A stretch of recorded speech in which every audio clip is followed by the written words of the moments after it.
बड़ा चमत्कार हुआ।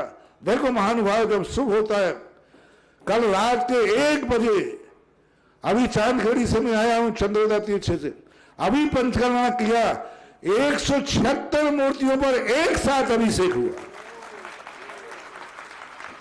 रात के ठीक 12 बजे, जैसे तुम्हारा जो भी चांदखेड़ी वैसे ही इसमें प्रसिद्ध थी।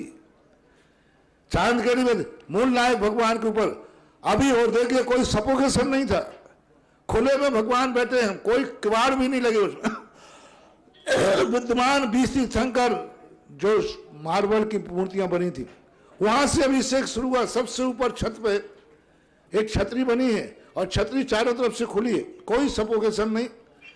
20 तीर्थंकरों पर एक साथ अभिषेक हुआ। सफेद मूर्तियां हैं 20 तीर्थंकरों पर, और जैसे लोग 20 तीर्थंकरों के अभिषेक करके दौड़े, जब तक वो अभिषेक की धारा जो भारतवर्ष के जितने निर्माण तीर्थ क्षेत्र हैं, जहां जहां से जिन्होंने मोक्ष प्राप्त किया, उनकी मूर्तियां स्थापित करके आया हूं। उन 72 मूर्तियों पर पूरा अभिषेक चूड़ा है, पूरा धारा ऐसे बह रहे, पानी ढह रहा है। और जैसे लोग नीचे त्रिकाल 24 में दौड़े, तो त्रिकाल 24 भी पानी से भीगी हुई थी। और चारों तरफ जाली है, खुली जाली होती ना, जैसे जाली, कोई किवाड़ नहीं, कोई कांच नहीं, चारों तरफ से खुली है। वहां यदि बैठ जाए रात में तो ठुठुर जाए, इतनी ठंड लगती है। क्या है, 100 कितनी मूर्ति हो गई? 72 और 20, 2 मूर्तियां जो अभी तलघर में बैठने, न चांदखेड़ी का विस्तार हो रहा है, बड़ी मूर्तियां, उन्हें एक कमरे में रख के आया था। और जैसे ही लोगों ने वहां जाके दौड़े, तो उन दोनों मूर्तियों पर से जल की धारा बह रही थी। पूरी वीडियो कैसेट बना करके उन्होंने बताया। अभी तुम्हारे वहां के अध्यक्ष हुक्म जी काका हैं, वो रात भर से जग रहे, किस किस मूर्ति को देखें, कौन कौन मूर्ति देखें, सब मूर्तियों पर अभिषेक हो रहा है। और अभिषेक शीतल हो, सुगंधित हो, मधुर हो, मिष्ट हो, तो महान शुभ होता है। यानी अभी बैठा रही मूर्तियों को महीना भर भी नहीं हुआ, और देवताओं ने द्वारा अभिषेक करके और उसके लिए क्या कर दिया। देखो क्या, अभी तक सुना था किसी एक मूर्ति पर अभिषेक होता है, 166-65 मूर्तियों पर एक साथ अभिषेक होना। लोग दौड़ रहे, बोले इस मूर्ति पे, जिस मूर्ति पर जनता दौड़ती गई वहीं पर अभिषेक की। यानी ऊपर देखा, ऊपर से शुरू हुआ आकाश से, खुली प्रतिमाओं में भी, और जहां पर वहां से शुरू होते होते नीचे त्रिकाल 24 तीनों मंजिलों में बैठी हुई है। महानुभाव, शास्त्रों में इसका उल्लेख मिलता है। अब आज बहुत जो ऐसी स्थितियां आज भी महानुभाव पंचम काल में अतिशय है।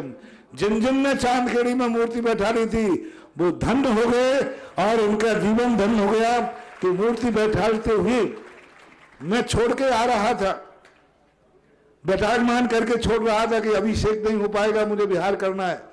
लोगों ने कहा महाराज जी आप एक एक बूंद तो डलवा ही दो, थोड़ा थोड़ा डलवा दो, एक बार तो अभिषेक हो जाए। देवताओं ने कहा यदि बाबा जी नहीं कराएंगे तो हम करने आएंगे, और उन्होंने आकर के कर दिया। और ऐसी सारी मूर्तियों का अभिषेक महानुभाव आज भी है। और सुबोध तीर्थ क्षेत्र आज महाअतिशयकारी मूर्तियां, और एक मूर्ति नहीं निकली, कितनी मूर्ति रखी देखो। इन्होंने देखो तो इन्होंने अपनी जिंदगी जमीन के अंदर बचाई।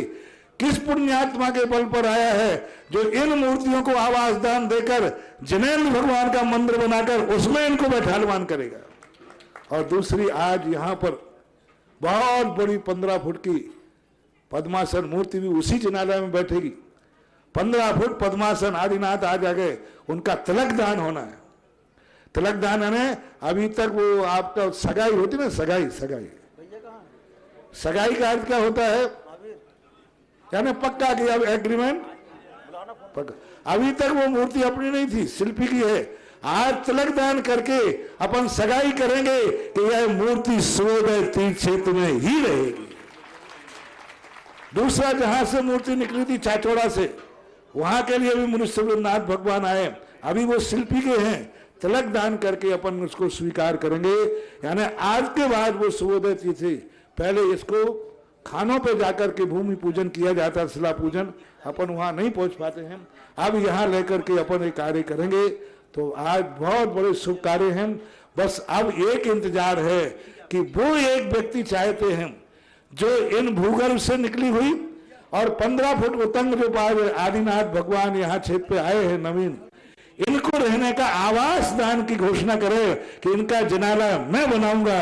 ऐसा कोई कुटुंब और परिवार आता है तो बहुत बड़ी चीज उपलब्धि। आज का प्रवचन सारे मुल्क के नाम, सारे विश्व के नाम, सारे सम्यक दृष्टियों के नाम, सारे भव्य जीवों के नाम, सारे उनके नाम जो धन के बल पर चाहें तो आज बहुत बड़ा पवित्र काम कर सकते हैं।